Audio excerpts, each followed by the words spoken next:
जैसा कि देख सकते हैं चारों बगल पूरा घना कोहरा है और हवा भी शानदार चल रहा है, एकदम ठंडा ठंडा। और ये एकदम पूरे वातावरण में ठंडी ला दी है और कह सकते हैं कि 10-12 डिग्री के आसपास सेल्सियस होगा। पूरा एकदम कड़ाके की ठंड चल रही है और अगले 7-8 दिन तक यही होने जा रहा है। एकदम बाहर का मौसम पूरा सर्द है, लेकिन बिहार की राजनीति पूरा गरमाई हुई है। कुछ लोग इसको सीढ़ी भी मान रहे हैं और कुछ लोग इस पर सांप सीढ़ी का खेल भी खेल रहे हैं। अभी कल प्रशांत किशोर साहब को पुलिस ने 4 बजे सुबह उठाया और फिर छोड़ दिया। उनके कुछ अपने कायदे कानून थे जिस पर कि सरकार नहीं मानी, तो वो भी सरकार के खिलाफ पूरे दलबल से जुड़े हुए हैं और पूरा राजनीति का तापमान गर्म किए हुए हैं। और इन सब के बीच में छात्र है जिसका कोई सुनने वाला नहीं है। सभी अपनी रोटी उसके भविष्य रूपी तावे पर सेक रहे हैं। कोई कुछ बोल रहा है, कोई कुछ बोल रहा है। भविष्य तो उन्हीं का खराब हो रहा है। यदि एग्ज़ाम ले लिया जा चुका है पिछले संडे को, और जो नहीं दे पाए हैं या जिनका की आशा है कि री एग्ज़ाम फिर से होगा, ये होने का कोई आशा नहीं दिख रहा है, क्योंकि सरकार किसी भी तरह से अपनी गलती या फिर अपनी भूल चूक जो भी है उसको मानने के लिए तैयार नहीं है। हमारे जो भी युवराज हैं वो पल्ला झाड़ चुके हैं, उनका कहीं कोई नामो निशान नहीं है अभी तक। और अपनी राजनीति के समय में बरसाती मेढ़क बनते हुए आएंगे।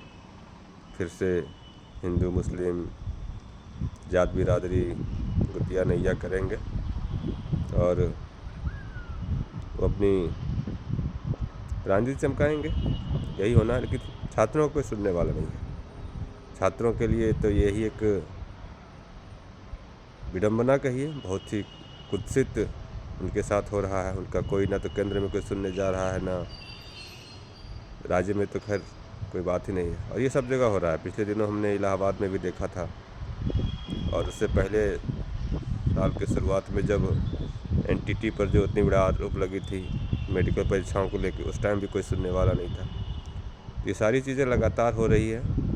कुछ लोग इसमें अपना चेहरा चमकाने का भी काम कर रहे हैं, लेकिन ये भ्रष्ट व्यवस्था किसी का कुछ सुनने को तैयार नहीं है।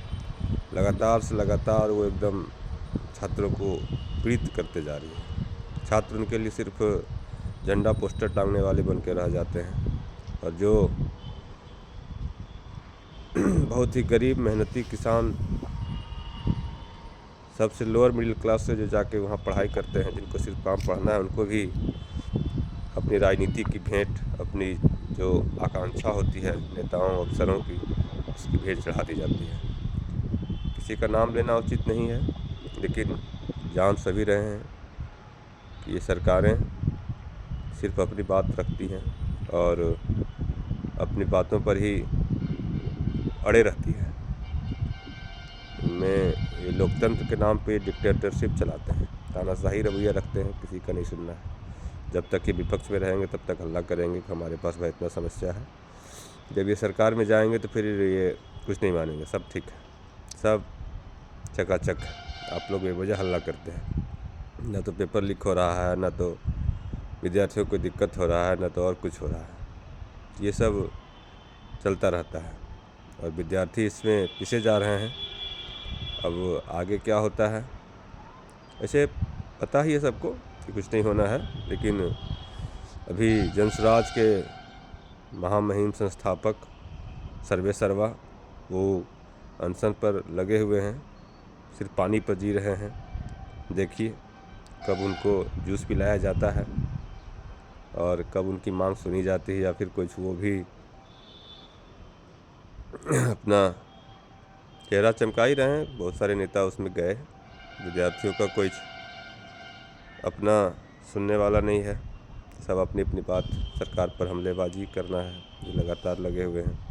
आइए देखते हैं क्या होता है। ये ज्वलंत मुद्दे है, ठंडी बहुत है बाहर में और कुछ बोलने का मन किया हमको भी, तो बोले। आप लोग भी कमेंट करके बताइए क्या हो सकता है इसमें, और अपडेट आपको धीरे धीरे करके मिलते रहेगा। जय हिंद, जय भारत, धन्यवाद, वंदे मातरम।